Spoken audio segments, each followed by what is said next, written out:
The Hudson River, 2 years ago. We had classified intelligence that a new type of metal gear was scheduled for transport. The whole thing stank, but our noses had been out in the cold too long.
Last time, in the first entry in this, the MGS2 retrospective, Existence, we looked at the overall story of the making of MGS2 Sons of Liberty.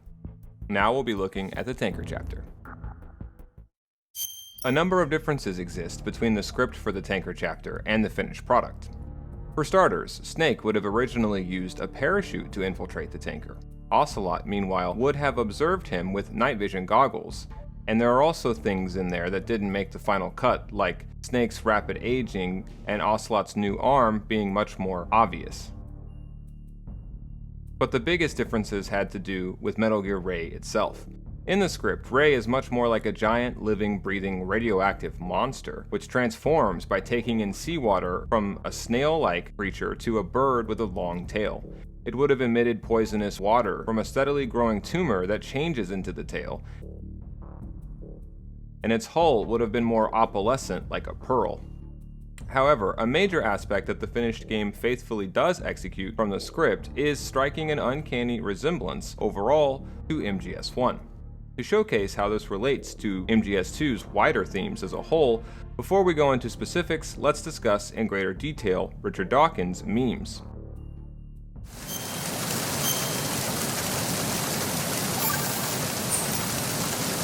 Snake, you of course know the saying, one for all for one?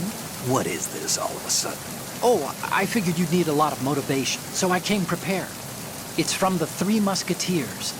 The book, not the candy bar.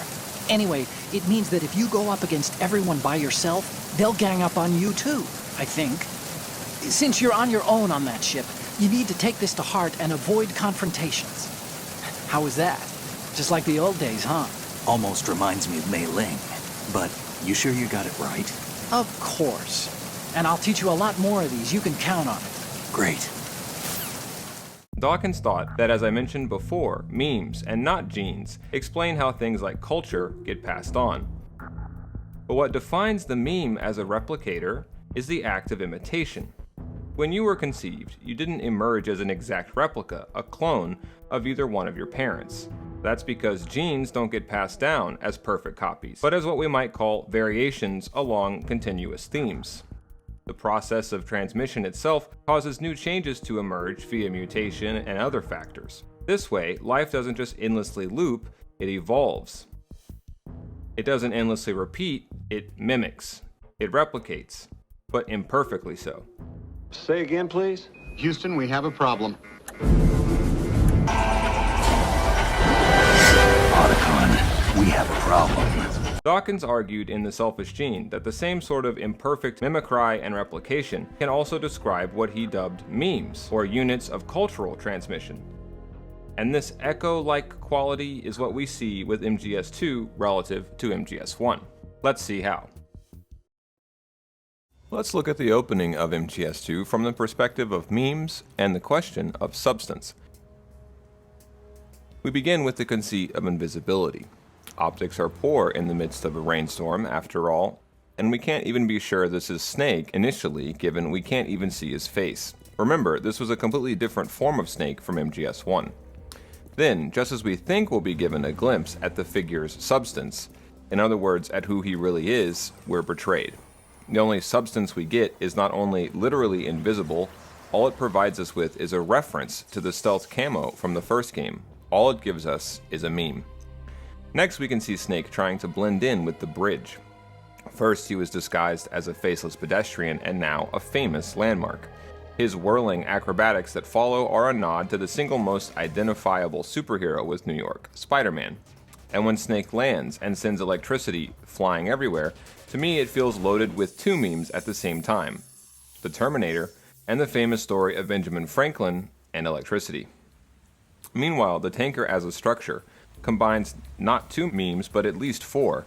The name Discovery not only calls back to the Ohio-class submarine in MGS1, but as we'll discuss in more detail later on, to the Discovery, a 20-ton flyboat of the British East India Company from the 17th century.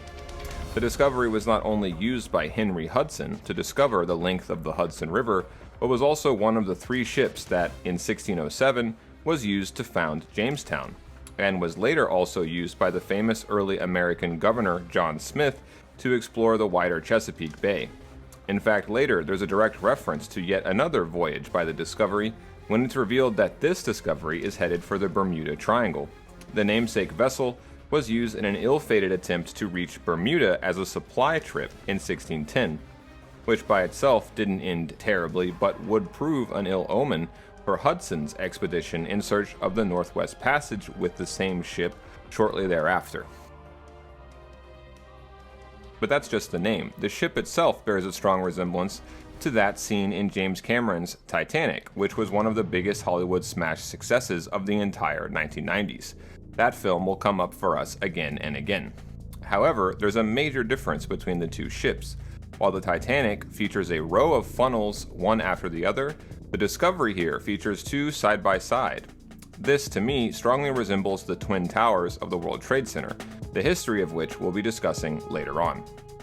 Next begins a long sequence of memes taken from MGS1, from the way Snake holds his fingers to his neck, to the appearance of Otacon and many mentions of beloved characters like Naomi and Mei Ling. However, these memes are each slightly different in actual substance. The Tanker chapter deals with a bevy of interlinked subjects from the history of America and world trade in the New World to the rise of nationalism, hackers, and SIGINT in the digital age. It also deals with the question of dual use, terrorism, and even philosophical issues in the 21st century relating to conflicts between information and capital T truth. So let's go through some of these memes carefully, one by one here, to try and showcase how MGS2, by way of the Tanker chapter, embodies the idea of the original 21st century game. The Tanker chapter unfolds as an imitation and consolidation of MGS1. The first area on deck echoes the entryway into Shadow Moses, for example, with the facade of the tanker having replaced that of Shadow Moses' tank hangar. Although on harder difficulties there is only one way in, on normal and below we find, just like on Shadow Moses, multiple entry points and structural levels to explore here. The only difference is that now, in this fully realized 3D environment, we can move around the left and right sides of the front-facing structure before us. The tanker chapter in general retains Kojima's initial idea of it serving as a soft tutorial for veterans of MGS1. Each area presents a new aspect of the gameplay that awaits us. But we begin, depending again on the difficulty, with a sort of ludonarrative betrayal. If you approach the wall head-on as if it were the MGS1 hangar, you're surprised to find you've been noticed by a sentry on the upper level. This is a kind of warning not to assume this game will be an exact or literal replica of MGS1. Ironically, instead it will be its mimicry, its meme, its doppelganger. From this initial warning, we next encounter a series of new elements to warm us up, as well as a few subsequent betrayals.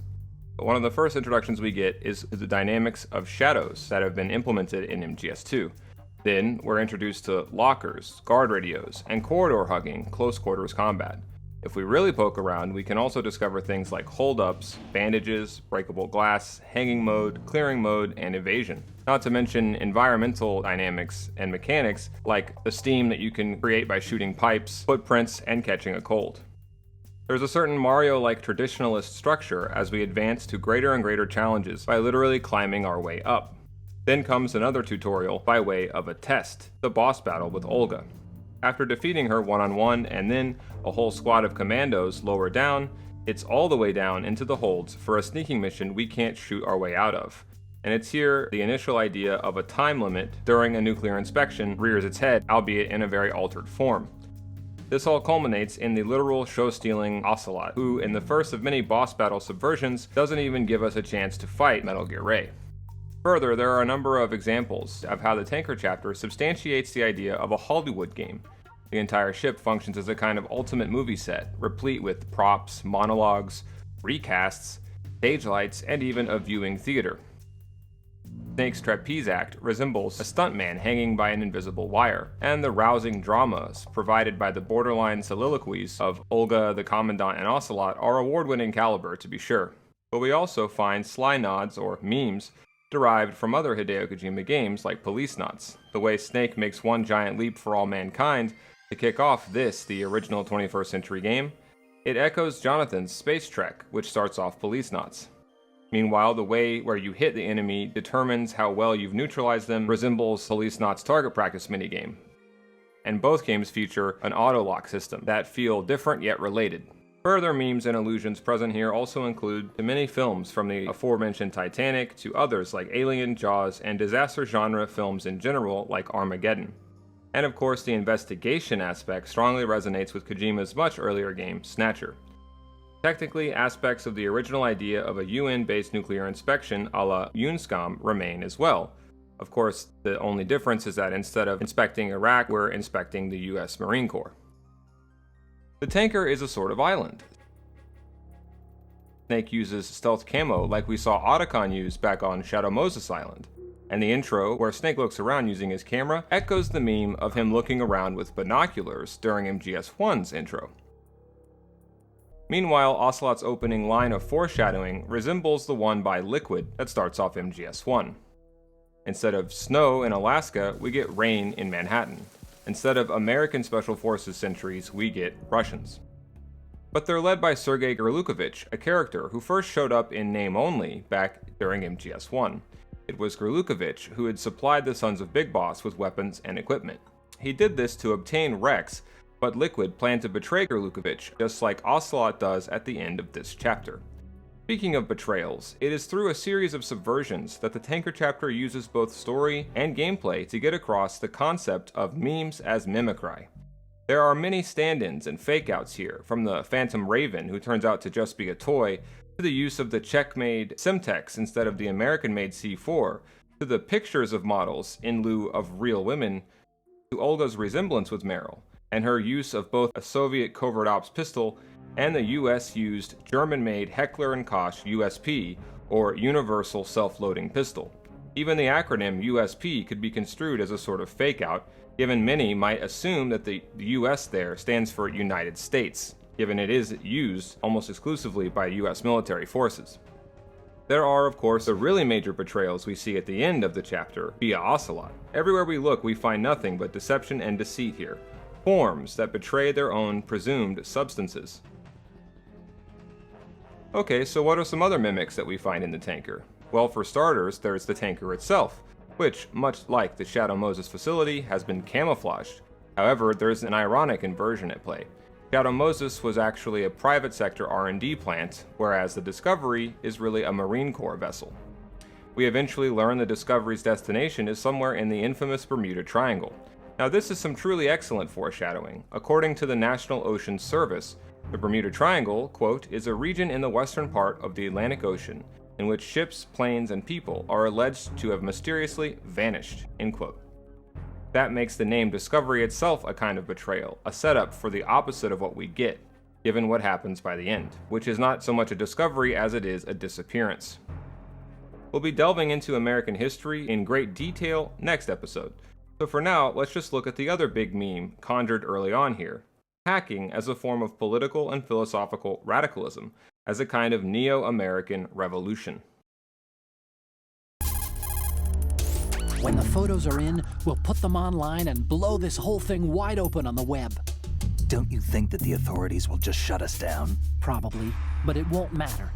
There'll be mirror sites spawning within minutes after those images go up. We won't even have to ask. People will be grabbing the pictures. There's no way anyone can stop it. Information has a life of its own, and as long as it lasts, it'll keep existing, even if it has to change its form or location. Life? Yeah, the desire of people to learn, the demand for data. That's called idle curiosity in my book. Everyone's got some of that, and sometimes it can pave the way for truth. That's what I believe. Otacon has evolved, as it were, from a member of the military-industrial complex to a hacktivist. The way he leads you around the ship with a godlike apparent omniscience heavily mimics the early dynamic in the Matrix film between Neo and Morpheus. When I tell you, go to the end of the row, to the office at the end of the hall. Stay as low as you can. The hallway's pretty narrow, but there is that alcove to the side. If you're about to run into someone, you can always hide in there and let them pass.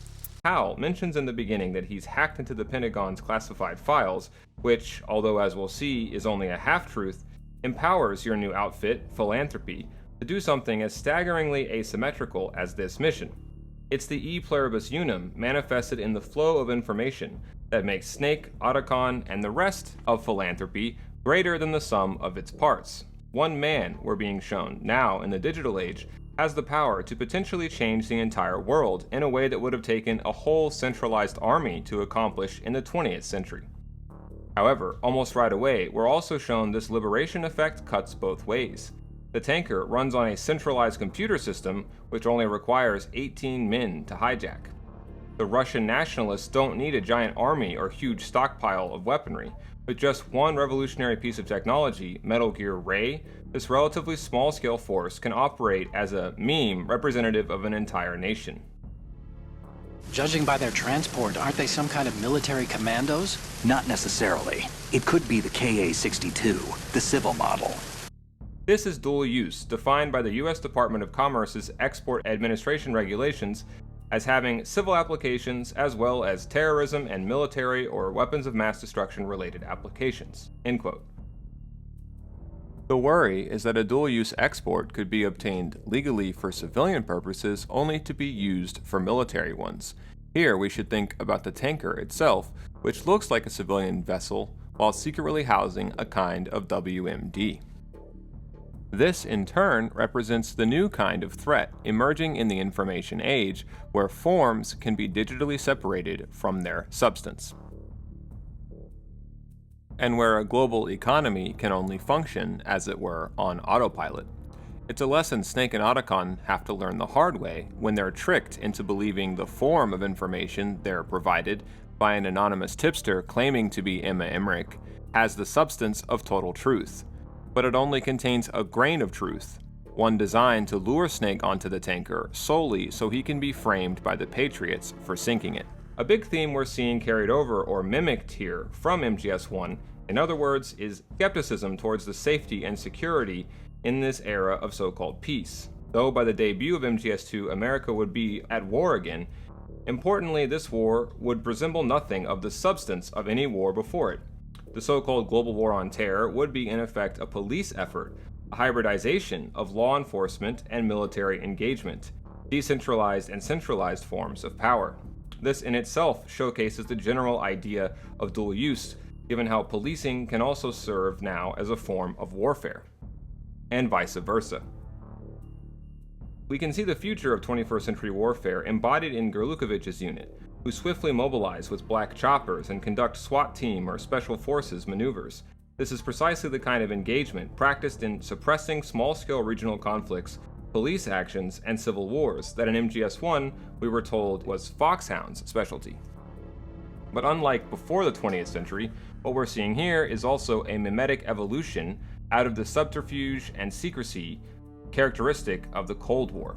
This is where all the various parts we're discussing here fit together, the subjects of secrecy and deception, which run contrary to the hacktivist ethos so proudly expressed by Otacon.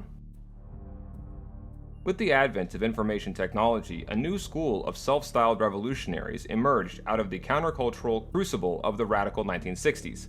These techies, and what would later be called geeks, were just like Otacon in MGS1, and to some extent still is like in MGS2. They, in other words, believed that their research and that their ideas were making the world a better place. They did not for a second realize how badly the very structures of power they desired to some extent upend stood to benefit by exploiting their work. In 1974, Ted Nelson, one of the founding fathers of our new digital world, wrote Computer Lib and Dream Machines. These two seminal texts came out of an eco-friendly, do-it-yourself, pacifistic countercultural era embodied by earlier texts like Abby Hoffman's Steal This Book or a magazine called The Whole Earth Catalog. It was in this age, deeply opposed to Vietnam, yet hugely optimistic about the future of democratic civil engagement, that the internet as we know it now in the 21st century was born. Nelson, for example, preached the gospel of techno-literacy as the great unifier and equalizer, as a new sort of American-style form of democracy that would come to empower everyone who took it upon themselves to learn. This, in turn, paved the way for a new entire generation of computer-literate, self-styled DIY radicals, who journalist Stephen Lacey would christen in a 1984 book as hackers. And of course, a hacker describes HAL in MGS2 perfectly. The manifesto from hackers is simple. Information should be freely accessible by everyone. No one should settle for messy imperfections or imperfect systems. And though the war in Vietnam had been, by Levy's own admission, quote, fought in part with computers, and that, quote, ARPA money was the lifeblood of the hacking way of life, end quote, all these problems were solvable by decentralization. Levy claimed that it was only because IBM was centralizing, hoarding computer know-how, that computers were being used for evil and not good, as they would be if they would just be liberated and given to the people directly.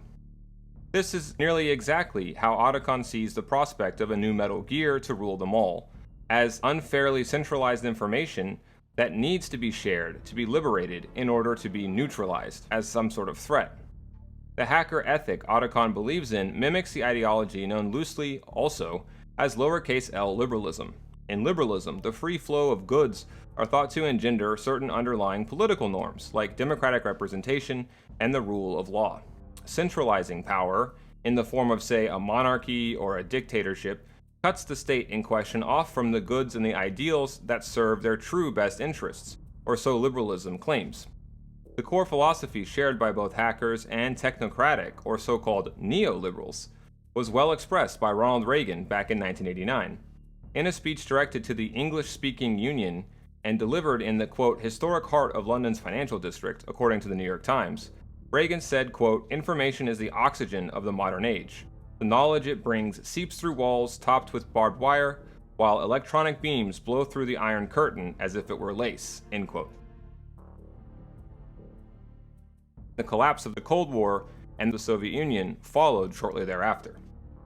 We might also compare the hacker ethic to Eisenhower's so-called Atoms for Peace plan back in the 50s, which used the imprimatur of the United Nations to share nuclear know-how with the entire world, democratizing both the flow of information and nuclear power. Yet, according to the Arms Control Association, by way of Leonard Weiss, quote, "It is legitimate to ask whether Atoms for Peace accelerated proliferation by helping some nations achieve more advanced arsenals than would have otherwise been the case," end quote. By this same logic, we can question Hal's inherent assumption that spreading the word on Ray will really make the world safer. Every country that paid off Ocelot is racing to produce its own bipedal tank, one that can launch the so-called invisible nuclear warhead. If the whole world has a Metal Gear, the military dominance of the US will disappear. In a world where Metal Gear has become commonplace, the only way to regain the upper hand is to possess a weapon even more powerful than Metal Gear. And that means a new Metal Gear. Exactly. The arms race must go on. History repeats itself. Metal Gear has enough strategic clout to upset the balance of military power overnight. He must be dreaming of Mother Russia's return to glory. Like you said, history repeats itself. Some people never change. Maybe it's the world that doesn't or won't change. Maybe, but we're fighting to upset the status quo too, aren't we? According to International Security Magazine, the digital age has actually threatened the nuclear balance, if it can be called that, by making nuclear arsenals much harder to conceal. Quote, "Two key approaches, hardening and concealment, are being negated by pinpoint accuracy and improved sensors. The computer revolution has spawned dramatic advances in data processing, communication, anti-submarine warfare, and cyber operations, each of which compounds the impact of this improved accuracy and sensing. Nuclear deterrence rests on the survivability of nuclear arsenals, the ability to withstand an enemy's first strike and retaliate. The leaps today in weapons accuracy and the revolution in remote sensing are eroding states' ability to secure their arsenals," end quote. In tandem with this new security environment, we also have to keep in mind what both philanthropy and Gerlukovich represent, what the UN's International Economic, Social, and Cultural Rights Network, or ESCRNet, calls non-state actors. ESCRNet defines non-state actors as, quote, "organizations and individuals unaffiliated with, directed by, or funded through the government. These include corporations, private financial institutions, and NGOs, as well as paramilitary and armed resistance groups," end quote. How can both Snake and Olga risk infiltrating a secret Marine Corps weapons project? Well, because neither risk the fundamental idea of deterring aggression in the pre-digital age, retaliation. They are both nomads and wanderers, hence they lack a mother soil to strike back at. But you might say, wait a minute, all Hal's wanting to release to the world is evidence of Ray's existence. Isn't that pretty different from, say, Ocelot leaking the specs for Metal Gear Rex and charging money to obtain it? Well, now we've stumbled onto a major issue tackled by MGS2, the erosion of truth in the information age. Data travels faster than truth, pure and simple. Just the idea of Ray's existence will spurn countless actors into accelerating proliferation in the global arms race.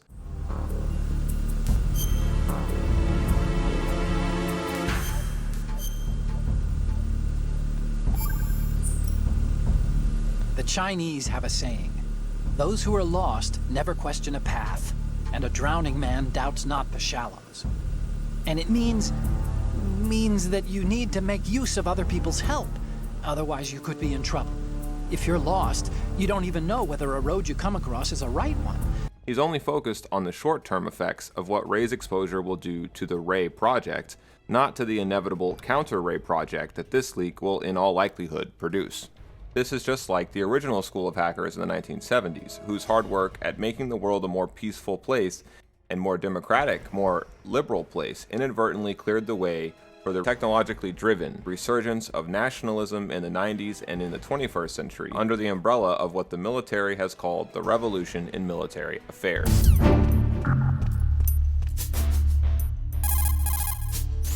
Look at the TV over there. It's showing the hold. So that's... The new Metal Gear. Why are they broadcasting this? They probably want to keep a record of this exercise, and maybe give a little presentation. Presentation? That ship's been transmitting a live video feed via military satellite uplink for a while now. So there's some brass out there smacking their lips over this little home movie. I've been trying to pinpoint the receiving location, but I haven't had much luck. There's a heavy-duty firewall in the way. I'll try some more, though. Wherever it is, it must be a warm, dry office with hot coffee on tap. Far cry from that tanker, huh? That's what happens when the battlefield has a revolution in military affairs. Sons of Liberty was created at the dawning of what one infamous think tank dubbed the New American Century, and following what has been called the Revolution in Military Affairs. This would be a century that would clearly be shaped by the digital machine. To help flesh out this idea of the blurring line in the 90s between, shall we say, knowledge and information, let's talk about the drama that was Iraq's disarmament, and in turn, the Gulf War. The Gulf War was unusual because when it ended, both belligerents were stuck playing a game called Truth. The whole war had been conducted according to American-led ideals like international unity and the rule of law. In 1992, during one inspection, Scott Ritter writes in Iraq Confidential, political issues like re-election prevented Bush from putting pressure on Saddam, and the dictator responded with a ruse in a way that speaks right to the heart of MGS2 and what it has to say about the information age. The early UNSCOM inspections were all about locating a paper trail to certify Iraq's weapons program had been terminated. On March 19, 1992, Iraq admitted that they had concealed the existence of 89 operational missiles and 8 mobile platforms. You'll remember from MGS1 that liquid snake, solid and liquid, by the way, referring to types of fuel, saw action in the Gulf, tracking and destroying Metal Gear-like missile platforms. But Iraq claimed all 89 missiles had been unilaterally destroyed by them in July of 1991. That put UNSCOM in a difficult position of having to verify weapons that no longer existed. Their only hope was tracking down rumors pertaining to a so-called secret archive of Saddam's documents about the weapons. The location of that cache of secret documents was given as the archives inside Iraq's Office of Military Industrialization, thanks to a tip-off by British intelligence. But that office, in turn, sat inside the Ministry of Agriculture in Baghdad, and ministries were off-limits outside the inspector's purview according to the rules. When classified intelligence about the UN team's knowledge of the archive's existence fell into the wrong hands, Baghdad saw them coming. So, Saddam played this up for all the world to see, to quote Iraq Confidential, bringing in busloads of protesters in front of the Ministry of Agriculture, end quote. I go into all this here just to show how, much like in a conventional courtroom trial, geopolitics, just like domestic politics in the 90s and today, operate in a zone where a fact is only as good as one can make it appear to be true. And the same, of course, goes for a lie. Excellent speech, my friend. Who the? Gift of the silver tongue. They say it's the mark of a good officer. And of a liar. Americans are too in love with the sound of their own voice to speak the truth. The end of the Cold War made the US into something of a global police state, yet ironically this did not coincide well with American traditions as a warfighter, which, since the Civil War, had practiced a policy of winner-take-all, unconditional surrender.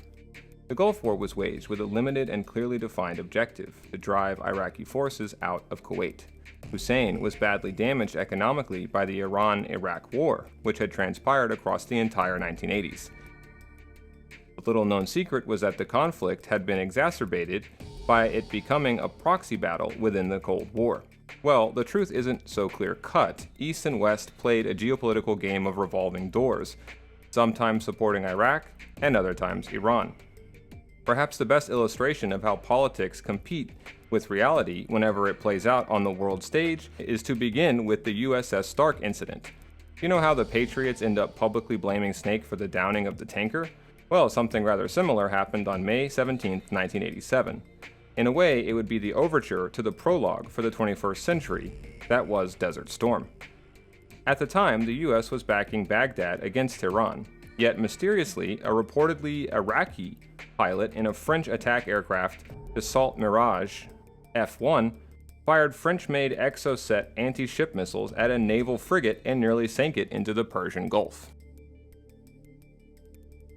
Well, President Reagan fingered Iran as the villains of the incident, despite the cooperation from an Iranian-flown chopper in rescue operations. In the ensuing chaos, the reasoning here was simple. The US needed to maintain the meme of a World War II of fighting the bad guys. Never mind the less theatrical explanation that the Iraqi pilot made a mistake, supposedly having mistaken the USS Stark for an Iranian oil tanker. Such ambiguities and admissions of human infallibility don't win elections, nor do they secure continuous funding for foreign wars.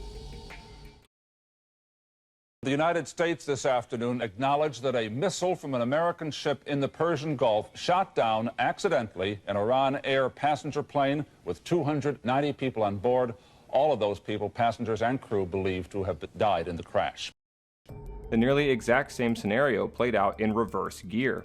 In the incident of Iran Air Flight 655, the USS Vincennes fired a surface-to-air missile at an Iranian civilian plane, killing all 290 people aboard. My best guess at what happened here is the captain, William C. Rogers III, must have mixed up the official response to the previous incident with the real events and, fearing the wrong side, Iran, not Iraq, decided to preemptively defend his frigate from another aerial assault.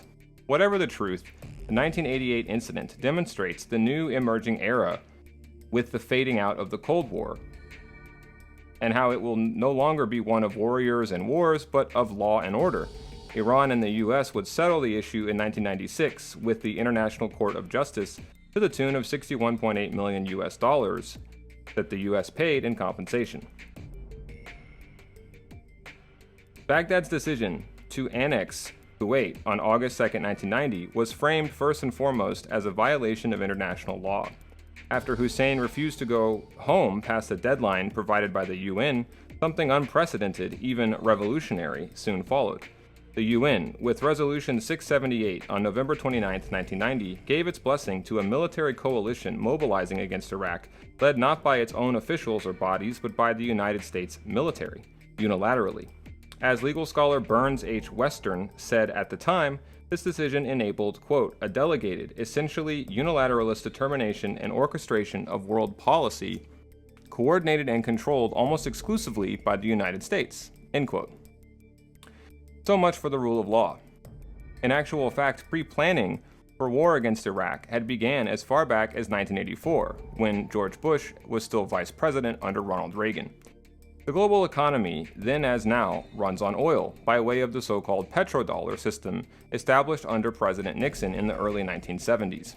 By seizing Kuwait and taking hostages from the West there, Saddam was implicitly also taking hostage roughly 65% of the world's oil supply. This was the true cause of the coalition that cracked down on him in 1990 to 91. And notably for MGS2, near the war's end, Saddam's forces intentionally caused one of the worst environmental disasters in history, the so-called Gulf War oil spill. In a speech delivered not long thereafter, President Bush described the outcome of Desert Storm as a revolution along the lines of Winston Churchill's dream for, quote, a new world order in which the principles of justice and fair play protect the weak against the strong, end quote. Bush would repeat this meme, New World Order, in numerous speeches, beginning with one that he had delivered previously on September 11, 1990. It was this speech that would assert the core ideals out of which MGS2 would go on to critique and satirize. The only thing that can stand up to a Metal Gear is, of course, another Metal Gear. Now, what's driving Dolph's decision is the assumption that the specifications for Rex are tantamount to actually possessing a version of Rex. He takes it as a given that there are clones and derivatives of Rex all over the world.